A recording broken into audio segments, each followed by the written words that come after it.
네, 정창환 목사입니다. 오늘 이사야 7장을 같이 좀 나누게 되는데요. 어, 이사야의 역사적 배경이 이제 실제적으로 등장하면서 이제 쭉 7장부터 쭉 흘러가죠. 그래서 실제적인 배경을 갖고 있는 1장에서 39장의 그 내용에서 아수르라는 나라는 이사야 전체에 아주 큰 영향을 미치는 나라입니다. 그 아수르를 통해서 하나님께서 그 팔레스타인 지역과 이스라엘, 유다를 심판하시고 하나님의 어떤 그런 언약적 계획을 이루어 가시는 도구로 사용하시죠. 그래서 이사야 배경에 나오는 이 아수르라는 나라는 상당히 중요하고 그 아수르의 서방 정책과 연결되어서 이 조그만 소국들인 팔레스타인 지역의 나라들의 운명이 결정되는 것을 보게 됩니다. 그래서 아수르라는 나라가 이사야에 차지하는 비중은 아주 중요하다. 그리고 하나님의 그 심판과 언약적인 하나님의 역사를 이루어가는 데 있어서 아수르 나라는 아주 중요한 역할을 차지했다는 것을 생각할 필요가 있고, 특히 아하스 시대, 오늘 그 7장부터 14장의 어떤 그 아하스 시대를 배경으로 하는 부분에 있어서도 이 아수르의 이 정책, 서방 정책들이 아주 중요한 역할을 가져내죠.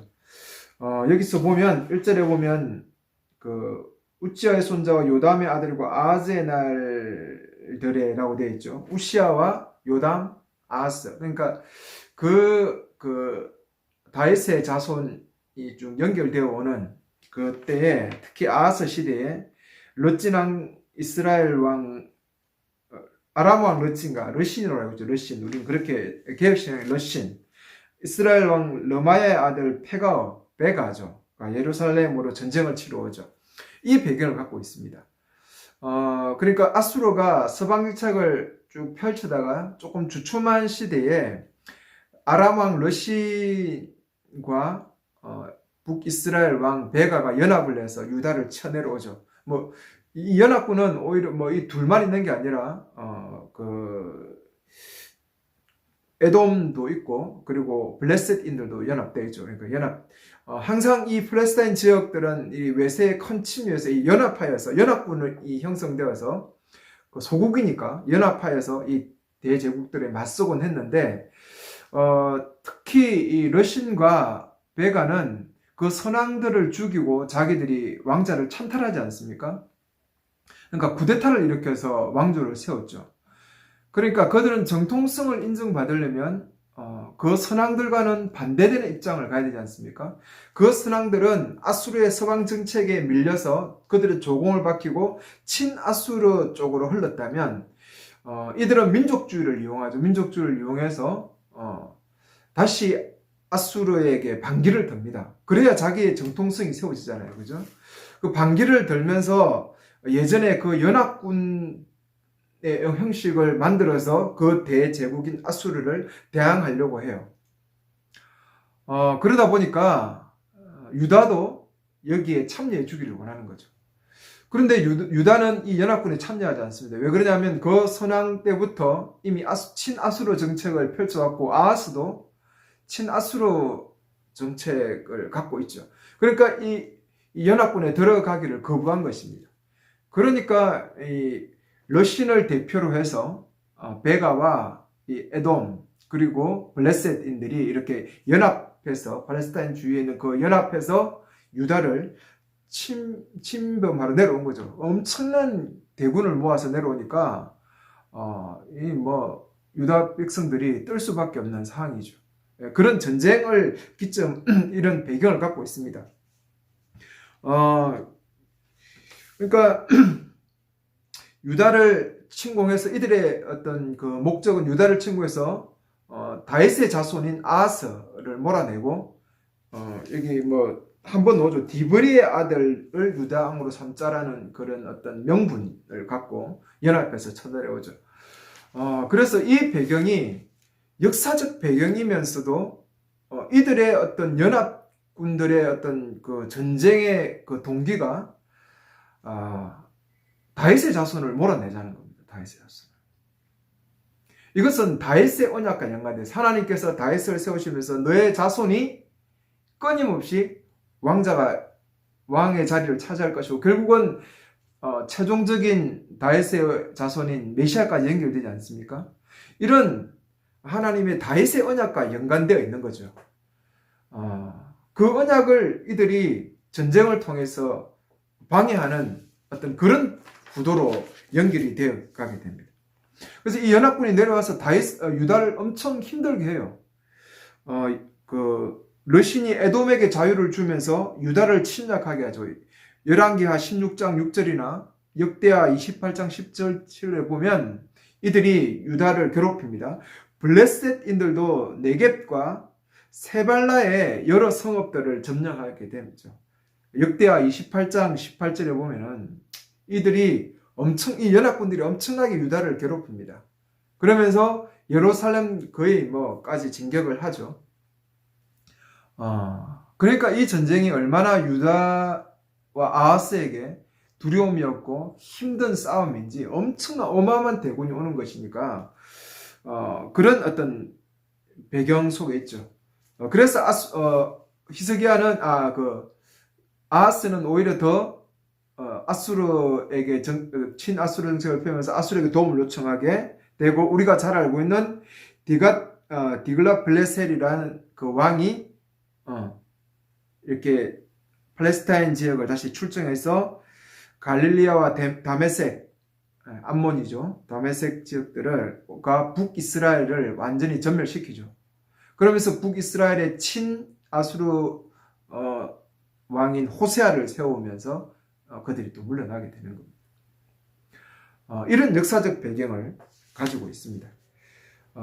이 아하스 시대에 이 연합군들이 쳐내려오니까 이 다윗의, 이게 보면 다윗궁이라고 되어 있죠. 다윗궁 2절에 이 마음이 흔들렸고 바람 때문에 흔들린 숲의 나무처럼 흔들렸다라고 이야기하죠. 다윗의 궁이라고. 그러니까 다윗의 어떤 그 계보, 다윗의 자손, 이거는 다윗의 언약을 기억나게 하는 거, 생각나게 하는 것이죠.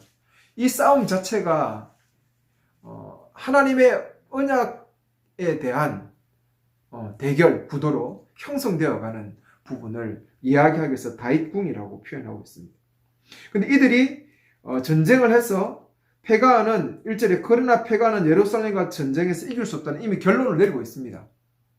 이 언약의 전쟁에서는 결국은 르신과 페가와 그 연합군들이 엄청난 대군이고 엄청난 힘을 가지고 유다를 점령하고 다윗의 자손을 괴멸시키러 오지만, 그럼에도 불구하고 하나님의 언약은 충실하죠. 하나님의 언약은 깨어질 수 없고 다윗의 자손이 예수 그리스도와 연결되는 이 하나님의 언약, 하나님의 계획, 하나님의 나라의 그 계획들은 충실하게 이루어져 갈 것이죠. 그것을 이미 결론으로 말합니다.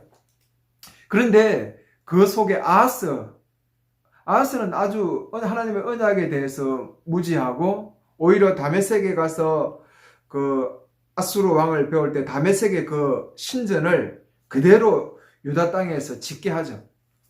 그래서 결국은 아수르는 선한 왕도 아니고 하나님을 섬겼던 언약에 충실한 왕이 아닙니다. 그러니까 결국은 아수르는 하나님의 나라를 세우는 사람이 아니었죠. 그럼에도 불구하고 하나님은 언약에 충실하셔서 다윗의 자손을 세워가시고, 그렇지만 아수르에 의해서 유다의 민족들은 엄청난 고통을 당하게, 언약을 신뢰하지 않는 아하스와 그 왕조에 의해서 아주 엄청난 고통을 당하게 되는 것이죠. 그래서 하나님께서는 지금 아하스가 이 큰 지금 전쟁에 놓여 있으니까, 연합군의 대군에 놓여 있으니까, 그는 지금 그 예루살렘 성의 물의 근원을 조사하러 가죠.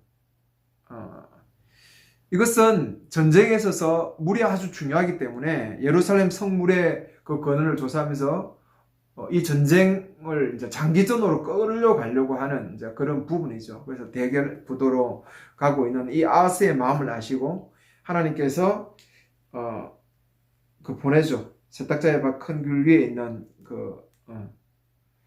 성의 물 근원을 조사하고 있는 아하스에게 보내면서 누구를 데려가냐면 그의 아들 슈아르 야숲을 데려가게 합니다. 야숲을 데려가게 하는데 이 야숲은 뭡니까? 야숲의 이름은 남은 자가 돌아온다라는 하나님의 그 은혜에 대한 표현이죠. 이게 1장에서 6장의 그 하나님의 심판에도 불구하고 남은 자 사상들을 이야기했지 않습니까? 결국은 언약에 충실하고 그 하나님의 언약을 붙들고 살아가는 소수들은 돌아오는 거죠. 회복된다는 것이죠. 나라가 망하든 이 전쟁이 지금 뭐 위기의 상황이잖아요. 나라가 망할 것 같은 상황이잖아요. 아하스의 그 불안한 마음과 그 다윗의 자손들의 그 백성들의 불안한 마음을 하나님이 아시는 거죠. 그래서 이스라엘과 아하숲을 데려가게 하는 겁니다.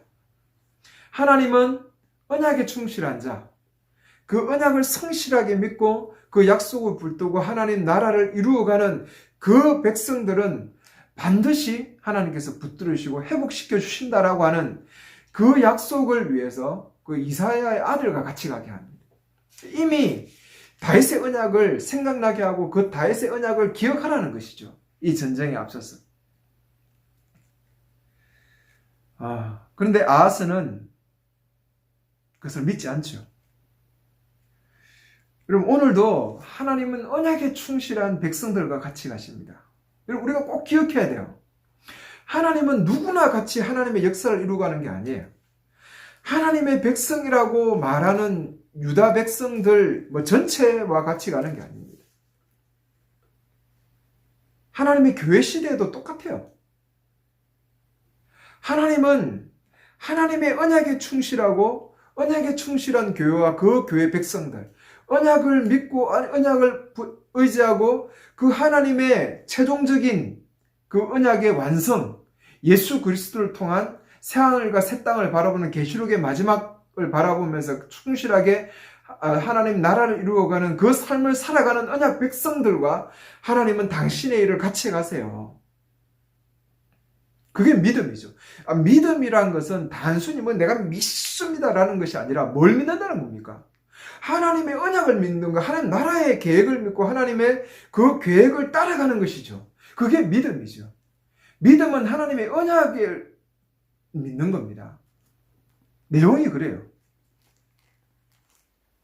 오늘도 하나님의 나라의 약속, 하나님의 나라에 대한 하나님의 계획과 그 약속을 붙들고 가는 교회와 그 백성들과 함께 한다는 사실을 여러분 꼭 기억하셔야 돼요. 아하스는 다윗의 아들이었지만 그 언약을 믿지 않았죠. 그래서 오히려 우상을 세우고 하나님의 도움을 요청한 것이 아니라 아수르의 도움을 요청하게 되는 것이. 이것이 나중에 17절에 가면 하나님께서 유다가 얼마나 큰 고통에 처할 것인지에 대한 그 아수르의 아수르의 도움을 청했던 아수르에서 오히려 더 힘들어질 것에 대한 예언을 하게 되는 것이죠. 그래서 그에게 말합니다. 조심하고 잠잠하되 4절에 두려워하지 말고 내 마음이 약해지지 말라. 언약에 충실해라는 거죠. 하나님은 다윗의 자손의 그 왕이 위가 계속될 것이다. 디브리의 아들이 네 말고 디브리의 아들이 왕자를 차지하는 그런 일은 없다. 하나님은 언약에 충실하시고 하나님께서 다윗과 언약을 맺으셨기 때문에 다윗의 자손이 끊임없이 연결되어 가는 것은 하나님이 그 다윗 자손과 함께하는 것이죠. 그게 임마누엘 아닙니까? 임마누엘. 하나님은 하나님의 언약에 함께하시고 그 언약을 이루시는 분이시죠. 그러니까 잠잠하고 두려워하지 말라. 마음이 약해지지 말라. 뭡니까? 러신과 아람과 르마의 아들 이 하를 낸다 해도 이들은 연기나는 나무 토막이다. 연기나는 나무 토막은 뭡니까? 연기나는 나무 토막. 연기나는 나무 토막은 엄청난 대군이고 엄청난 불을 가지고 내려오는 거지만 연기만 무성하다는 거죠. 여러분 불이 활활 탈 때는 연기가 많이 안 나요. 근데 여러분 그 타는 불에 물을 부어 보세요. 그 불이 끄질랑 말랑할 때 얼마나 많은 연기들이 나는지. 그러니까 이들은 엄청난 군대를 갖고 내려오고 대군이지만 뭔가 되는 것처럼 말하지만 하나님의 그 언약 하나님의 역사 속에서 이들은 뭐 나무 토막밖에 불과한 거죠.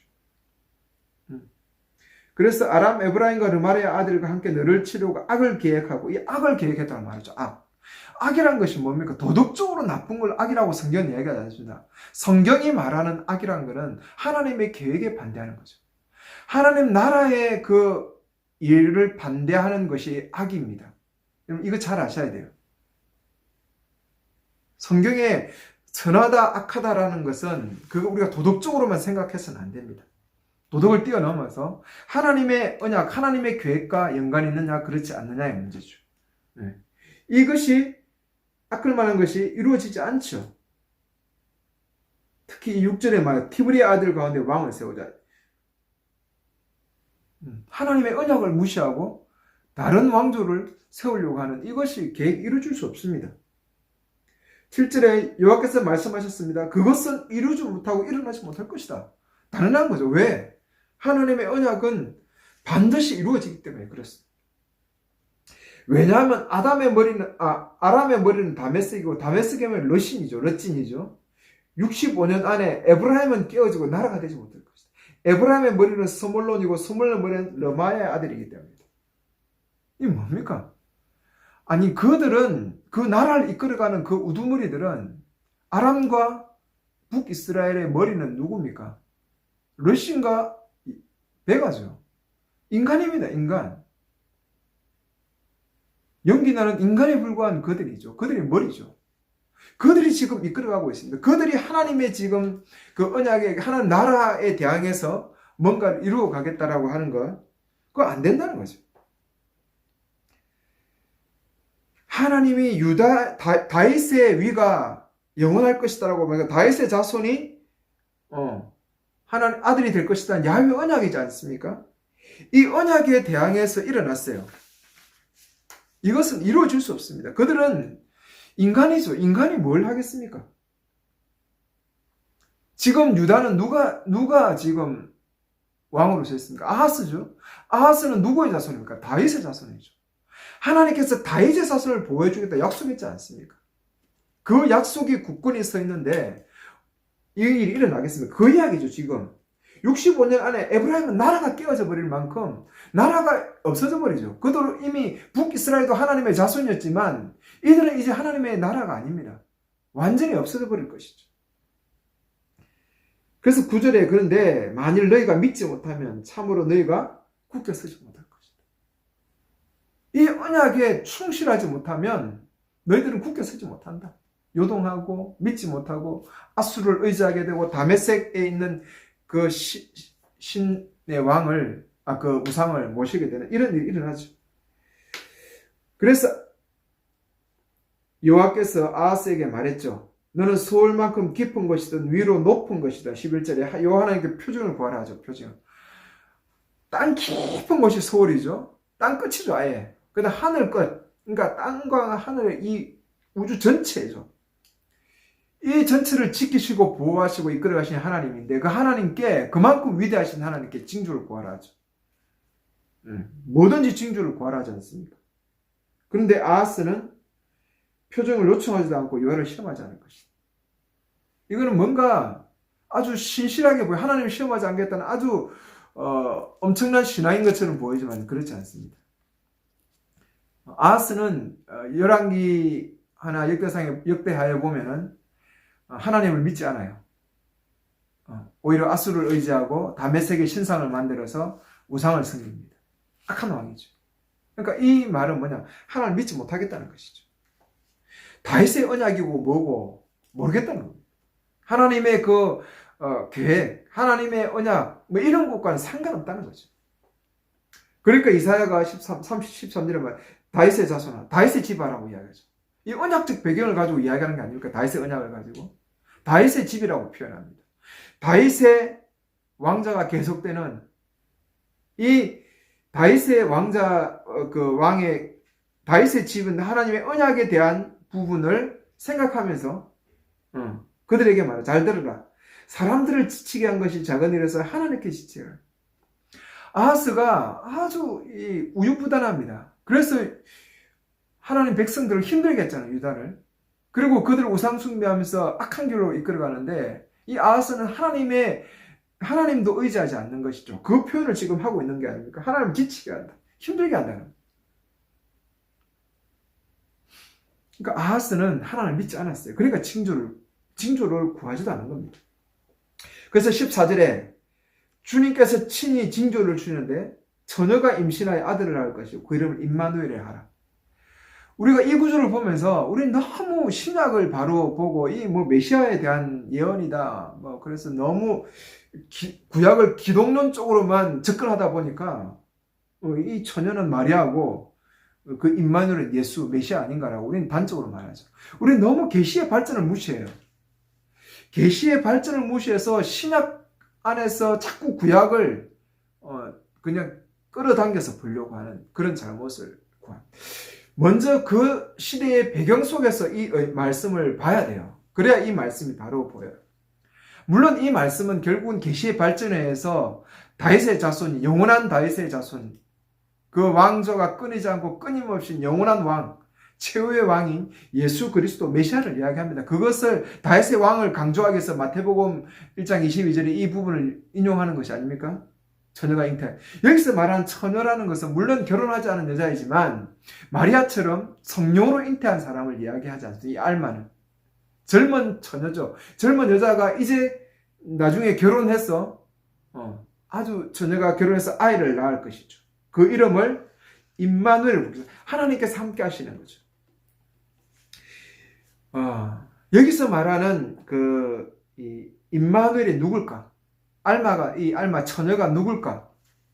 우리가 이 전체적인 배경을 보고 8장과 나중에 이사야 39장에 일쳐졌는 히스기야의 어떤 그 일까지 바라보면 이 아이는 임마누엘은 히스기야를 이야기합니다. 히스기야에게 하나님께서 함께 하신다라고 이야기하면서 히스기야가 그 아수르의 침입에도 결국은 하나님의 도움을 통해서 이기게 되죠. 징조를 구하고.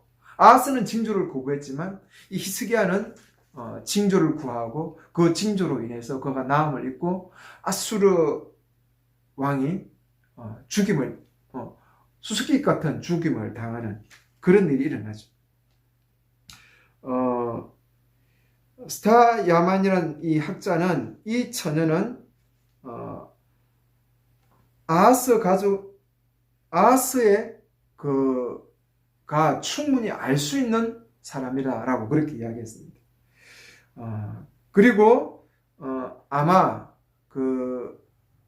이 여자는 스가라의 딸인 아비로서 히스기야의 어머니일 거다라고 이야기하죠. 그러니까 여기서 다윗의 자손 아하스에게 징조를 주는데 그 아하스에게 징조를 주는 그 내용이 뭡니까? 임마누엘이죠. 하나님께서 함께 하시는 거죠. 하나님께서 함께 하신다. 하나님께서 그 자손과 함께해서 그 자손이 멸망하지 않고 다윗의 자손이 끊임없이 함께 하시겠다는 그 약속이지 않습니까? 이 약속이 임마누엘이죠. 임마누엘.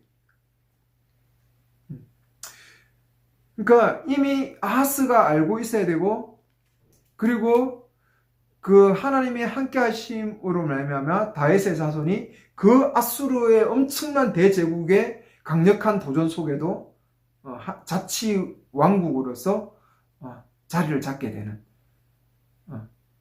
그 히스기야에 대한 내용으로 연결되죠. 하나님께서 이런 징조를 통해서 다윗의 그 자손이 끊임없이 그 위기 상황에서 연결되어 가는 것에 대한 이야기를 이 징조로 주시는 것입니다. 그래서 이 임마누엘은 나중에 8장에도 나오고 계속 연결될 때 이 임마누엘은 히스기야다라고 그 당시에. 그래서 다윗의 그 언약이 충실하게 이행될 것이다 라는 것이 이 징조의 특징이죠. 이 목적이었습니다. 우리가 너무 메시아적인 신약 관찰에서 이 사건을 자꾸 보려고 하다 보니까 이 본문의 의미들이 좀 더 선명하게 다가오지 않지만 그 당시에 이 이사야의 이 메시지는 히스기야를 생각하게 하고 하나님께서 다윗의 언약, 다윗의 그 약속을 충실하게 이행해 가시구나라는 것에 대한 믿음을 더욱더 돋보이게 하는 징조가 되는 거죠. 아하스는 믿지 않았지만 하나님께서는 다윗의 자손을 이루어 가시고 그것이 히스기야, 그 자손 다음 왕인 히스기야에게 연결되는 것을 통해서 그들의 믿음에 대한 연약함을 책망하는 것이면서 하나님이 언약을 충실하게 이루어 가신다는 그 반증을 보여주는 징조입니다. 그들이 두 왕이 내려와서 다윗의 자손 말고 다른 사람을 왕을 세우자 하는 것은 결코 이루어지지 않죠. 일어나지 않고 그 계획은 이루어질 것이 아닙니다. 다윗의 왕조와 다윗의 자손들은 대대로 그의 왕의 자리를 차지할 것이죠. 결국은 최종적으로 이 세상이 덤벼서 이야기하지만 결국은 하나님의 최종적인 왕 예수 그리스도가 진정한 왕으로서 굳건히 서가는 거죠. 시편 2장에도 2장인가 3장인가 그 군왕들이 나서고 뭐 허사를 격려하고 그것도 메시아에 대한 예언이지만 히스기야에 대한 내용이죠. 그죠? 그들이 그 두 나라가 세상 나라가 침범해 오지만 아수르가 침범해 오지만 그들의 경영과 계획이 헛된 것이죠. 그 왕들을 치지만 하나님의 계획은 무너지지 않죠. 하나님의 언약은 충실하게 이루어져 가죠. 그 아이가 악을 선택하고 악을 거절하고 선을 선택할 때 이것은 뭡니까? 어느 정도 자랐을 때죠. 그가 성인이 되었을 때, 그가 뭔가 이치를 깨달았을 때죠. 이건 악하다, 이거는 선하지 않다. 이거는 뭔가 어느 정도의 성장했을 때 그 성장이 길지 않겠죠. 알기 전에 두 왕의 땅이 버림을 받게 될 것이다. 그리고 그들이 선택할 때 버터와 꿀은 뭡니까? 버터와 꿀은 그 유목민들이 아주 채소로 먹는 그런 주식이죠. 그러니까 무슨 이야기예요? 그만큼 그 나라들이 힘들어질 것이라는 것에 대한 반증이죠.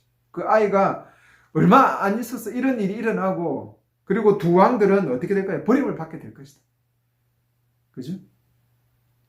아까도 제가 이야기했지만 디글랏 아수르 왕이 올라와서 그 다메섹과 사마리아 성을 함락하고 호세아를 왕으로 세우고 그 두 왕들은 버림을 받게 되는 것이죠. 그대로 이루어지죠.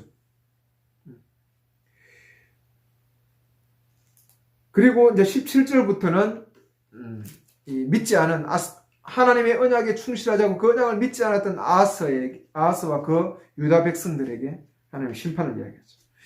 여호와께서 너와 내 백성 문주에게 에브라임이 예후들을 떠난 날부터 오지 않던 날들을 아수르 왕과 함께 가져갈 것이다. 아수르가 침범에 들어올 것이다. 여호와께서 미즈라임과 여호로 강 끝과 파리 때와 아수르 땅의 벌떼를 휘파람으로 부르시. 이 무슨 말입니까?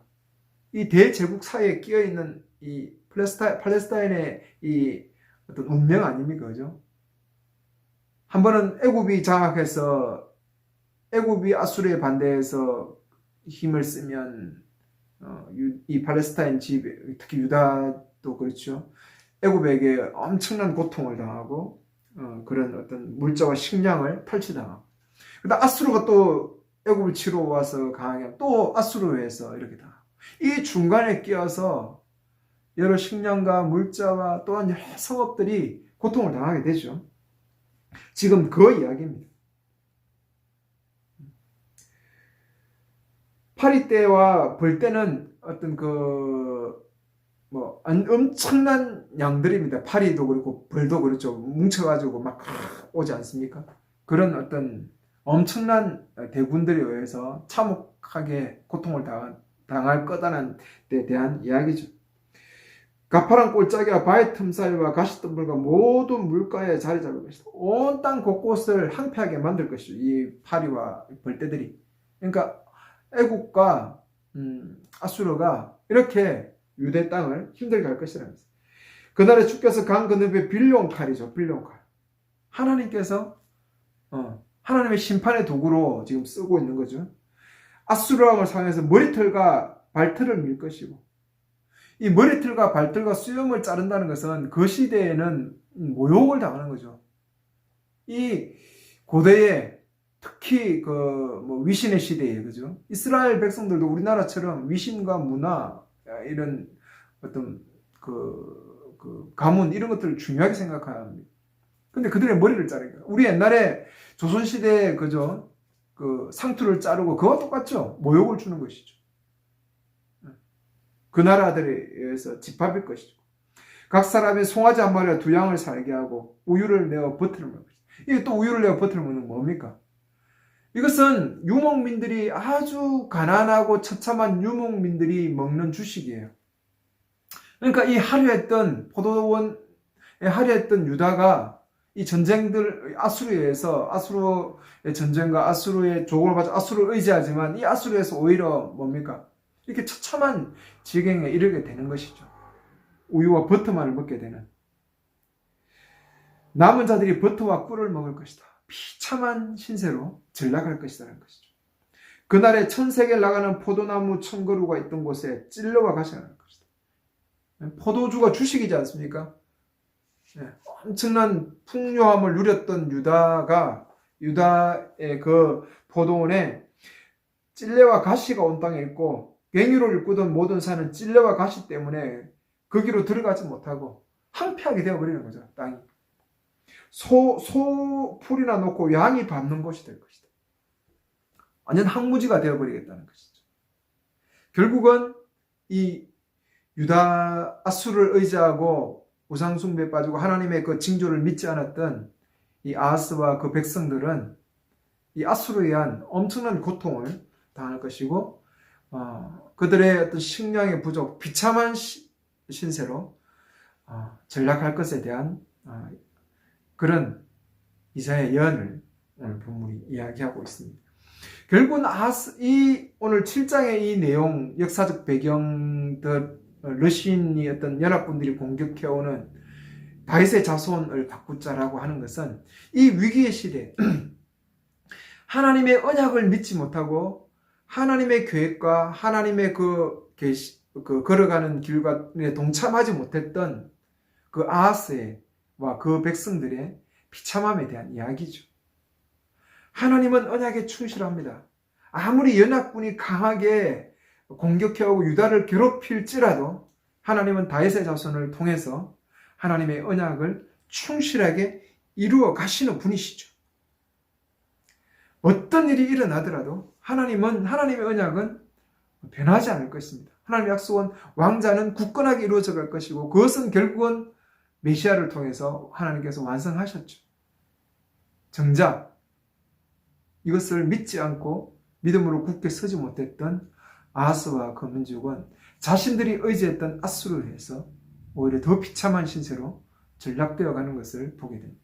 오늘 교회 시대에 동일하게 교회가 하나님의 이 새 언약을 붙잡고 예수 그리스도의 피와 부활을 통해서 하나님의 백성으로 참여한 자들이 결국은 성령과 더불어서 하나님의 나라인 이 교회를 완전히 세워가는 이 부분에 대해서 어떤 어려움이 오고 어떤 힘든 일이 있어도 어떤 비판이 오고 어떤 유혹이 와도 세상에 동조되지 않고 세상과 같이 되지 않고 하나님 나라의 온전함을 보여주는 그런 언약 백성으로서 하나님의 언약을 굳게 붙들고 새 언약을 굳게 붙들고 가는 그런 교회를 하나님께서 오늘도 원하시고, 그런 교회와 같이 하나님께서는 같이 이루어져 가신다는 사실을 오늘 7장을 통해서 분명히 보여주고, 그렇지 않은 아하스를 심판했듯이 오늘도 여전히 하나님의 그 언약을 붙잡지 않았던, 오히려 세상에 동화해서 세상의 정신과 걸어가고 있는 이 교회, 설교들이 온통 다들 잘 되는 이런 긍정의 신학에 물들어서 세속의 신학, 세속의 세상 정신과 세속의 조직과 같은 그런 교회로서 흘러가고 있는 이 시대에 오히려 그 세상으로부터 더 핍박과 또 고통을 당하게 돼요. 핀잔을 듣게 되는 이러한 부분들을 보면서 아하스가 의지했던 아수르에서 오히려 더 유대민족이 힘들어지듯이 교회는 더 세상적으로 흘러갈 수밖에 없는 부분들을 보게 돼요. 결국 그 메시지들은 세상 사람들이 좋아할 메시지들로 흘러갈 거예요. 교회가 부흥하는 교회들은요, 잘 들으셔야 됩니다. 부흥하는 교회, 대교회들이 하나님의 뜻을 이루는 게 아닙니다. 예수 믿고 천국 가게 하기 위해서 큰 교회가 되어가는 부분들로 이야기하는데요. 오히려 하나님은 복음을 4분의 3은 거절하고 4분의 1만 복음을 받아들일 것이라 했고, 넓은 길로 가지 말고 좁은 길로 가라. 왜? 넓은 길은 가는 사람이 많지만 좁은 길은 힘들고 어려워서 적은 사람이 간다라고 이야기했습니다. 하나님의 나라 원리는 많은 사람들이 엄청나게 해서 죽어서 천국 가는 그런 부분들을 이야기하는 게 아니에요. 오늘 이 시대에 하나님의 언약을 붙들고 하나님의 나라를 이루어가는 그러한 부분들에 대해서 하나님은 말씀하십니다. 그런데 제가 예언할 건데요. 교회는 끊임없이 메시지를 왜곡시킬 것이고요. 그래서 세상이 좋아하는 메시지들, 오히려 교회는 세상처럼 계속 조직을 막 갖추고 흘러갈 거예요. 그리고 세상 사람들에게 수많은 사람들이 좋아하는 메시지를 통해서 많은 교회들이 성장할 것입니다. 우리 한국 교회가 성장한 그 배경 속에는 삼박자 구원, 그리고 개인적인 구원론, 개인적인 제자 훈련, 영성, 찬양, 경배와 찬양, 이런 아주 개인적인 영성의 흐름과 같이 흘러가고 있습니다. 그것이 지금 교회를 무너지게 하고 말아먹게 하고 있다는 사실에 대해서 정말 성경을 바르게 보는 사람이 아니면 깨닫지 못하고 보지 못하는 것들이죠. 그런 부분들이 이루어져 가고 있습니다. 오늘 이사야 7장을 통해서 다시 한 번 더 하나님께서 다윗의 언약을 얼마나 충실하게 이루어 가시는지, 그것을 믿고 강하게 서기를 원했음에도 불구하고 아하스는 그 일을 이루어내지 못합니다. 오히려 하나님을 믿지 못하죠. 그러나 그의 아들 히스기야는 그 다윗의 자손과 함께 하신다는 그 징조에 맞게끔 하나님을 의지하고 하나님께 함께함을 통해서 그래도 그 위기의 순간에 다윗의 언약이